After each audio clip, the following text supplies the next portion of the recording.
जेराव जोंखौ गाज्रि बुङो मुं सुयो आफादखौ गाज्रि बुङो आफादा मालाबाबो गाज्रि जानो हाया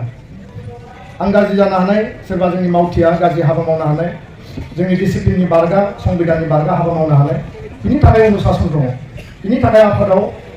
मोनसे नेमखान्थि दङ संबिधानाव लिरनाय दङ UPPL पार्टी माने लेखा गोरों पार्टी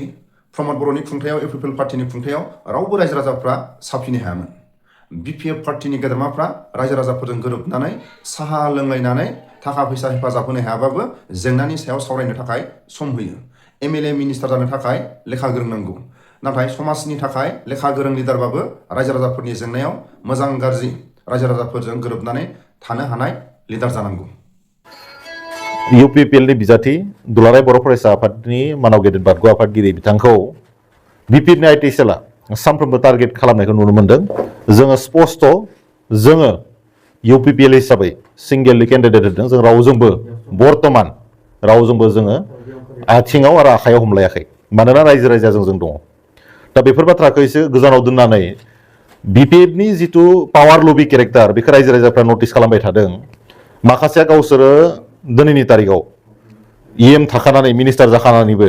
आरोबाव MLA जानायनि जिथु सिमां बे सिमांखौ सुजुनानै बिथांमोना फाग्ला बायदि रोनावगासिनो दङ ओरैबायदि पावार लबिसला जादों सोरबा रबिराम नार्जारियानो होन सोरबा रिहुन दैमारियानो होन सोरबा सरन बर' बिथाङानो होन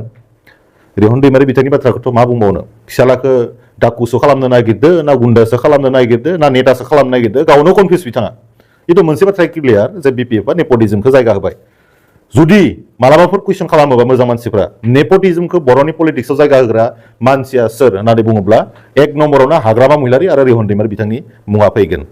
नोंथांमोना आसरित जागोन आसरित घटना सान्थना बर' जातिनि थाखाय जाय मानसिया जातियाव मोनबो कन्ट्रिबिउसन गैमाथारा आच्छा सोर मानसिया 37 बेंक एकाउन्ट थानाय मानसि बे मानसिया रायजोनि माबा मोनसे दायबद्धता रेसपन्सिबिलिटि बुजिगोन होननानै दिनैनि तारिखाव अथस मानसिफ्रा हमदांनो हायाखै मानसिफोरनि एकाउन्टआ मोनसे मोननै थायो नाथाय सासे CM नि बिसिया दिनै 37टा एकाउन्ट दङ जों नायदों जों नुदों जे BLT नि बै समनि माखासे मुंख्लंफोरानो गोबांफोरा सिबायफोरा खस्थ' जानानै दङ सोरबा बेराम आजारजों भुगिनानै दङ बिथांमोना नांगौ बायदि इस्टाब्लिशमेन्ट मोनाखै अब्लाना सेवलि महिलारि बिथाङा BLT नि माबा दैदेनगिरिमोन ना बड'फाजों खामानि मावदोंमोन ना बड'लेण्ड मुभमेन्टआव बिथाङा सोमावसारनायाव बाहागो लादोंमोन आच्छा सेवलि महिलारि बिथांनि सर्स अफ इनकामा मा सर्स अफ इनकामा मा गासैबो बर' रायजो राजा मिथिनो लुबैदों सर्स अफ इनकामा मा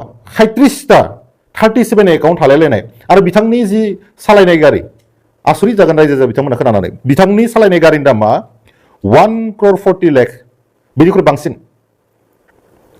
आसरित दा बै 1,40,00,000 नि गारि दङ बेखिनियावथ' सोरबा मार्टियारफोरनो BLT नि मार्टियार बिथांमोना एसेबाबो अनसुंथाइ होनो हागौमोन जाय मानसिया मोनबो इनकाम सर्स गैया एकमात्र हाग्रामा महिलारि बिथांनि हिनजाव बिसि जानायनि थाखायनो जुदि 40टा बेंकनि एकाउन्ट जुदि मोननोबा बा बिथांमोननियाव थायोबा बर' जातियालाय मानो आन्दोलन खालामदोंमोन हाग्रामा महिलारि बिथांनि हिनजावा 37टा एकाउन्ट लाथों 1,40,00,000 गारि सालायथों नांगौनिख्रुइ बांसिन हा थाथों जागाय हा आसरित सम्पतिनि आंनियाव लिस्टआ दङ बोरैबा नांदों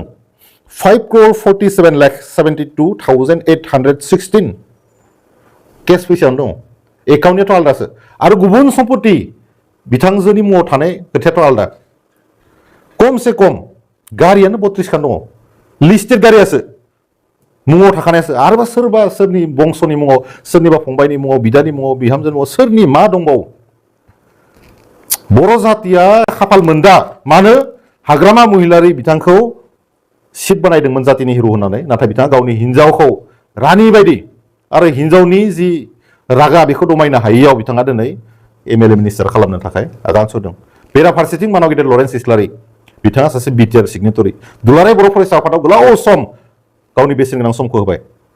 रायजो राजाया बिजिरना नायथों गाबोन समफोर सेवलि महिलारि बिथाङा MLA मिनिस्टार जाबावबा खमसे खम सेवलि महिलारि बिथांनि एकाउन्टआ 200टानि खमाव जानाय नङा जुदि रायजो राजा बिथांमोना सेवलि महिलारिनि एकाउन्टआ 200टा 100टा जाथों होननानै जुदि सानोबा सेवलि महिलारि बिथाङा देरहाथों जोंहा बुंनो गोनां गैया खिन्थु रायजोआ धंस जागोन रायजोआ टटेलि फिनिश बर' रायजो राजानि जिथु संग्राममोन आन्दलनमोन मार्टियारफोरनि जिथु सुप्रिम सेक्रिफाइसमोन एनडिएफबिनि बिएलटिनि आरो जेसेबां संग्रामि ग्रुपफोर दङ बे संग्रामि ग्रुपफोरनि जिथु भेलु बिथांमोननि जि कन्ट्रिबिउसन बिथांमोननि जा रिभलिउसन जिथु माने सोमावसारनायमोन टटेलि भेलुलेस जागोन बेखायनो दिनैनि तारिखआव जाति सिबिग्रा साफा सानै मानसि बिपिएफआवबो दङ बिथांमोनाबो गुसु मेलेमजों साननानै नायथों खनसेनि थाखाय बिथांमोनाबो साननानै नायथों सेवलि ब्रह्मखौ मा कारननि थाखाय दिनै एमएलए खालामनो नागिरदों सेवलि महिलारि जातियाव कन्ट्रिबिउसन गैया नालाय बिथांमोननि मुंखौ जों बारा गोसोआवबो थाया लरेन्स इस्लारि बिथांनि मुंखौ गोसोआव थागोन मानव गेदेर रन्जन दैमारि बिथांनि मुंखौ गोसोआव थागोन सोरबा सेवलि बसुमतारी ना महिलारि बेयो जोंनि थाखाय बाथ्रा जानो हाया मानोना जातियाव मोनबो कन्ट्रिबिउसन गैखाया थाखाजों थाखा नोंथांमोना नुदों माने बिथांनि गोदोनायाव जिथु सना आसरित जोंनि गोरिब गुन्द्रा मानसिफ्रा हाग्रामा महिलारि बिथाङा 17 बोसोर सरकार सालायबाय गोरिबा गोरिबानो थालांबाय दुखिया दुखियानो थालांबाय हाग्रामा महिलारिनि बिसिया 32 खान गारिनि मालिक 33 खान एकाउन्टनि मालिक आरोबा मा मा जाबावगोन रायजो राजाफ्रा सानदो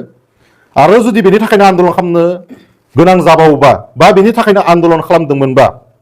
हाग्रामा महिलारि बिथांनि फेमिलिखौ बिथांनि हिनजावखौ जुदि क्ररपति खालामनोसो आन्दलन खालामदोंमोनबा जोंहा बेयाव जेबो बुंनो गोनां गैया थेंक इउ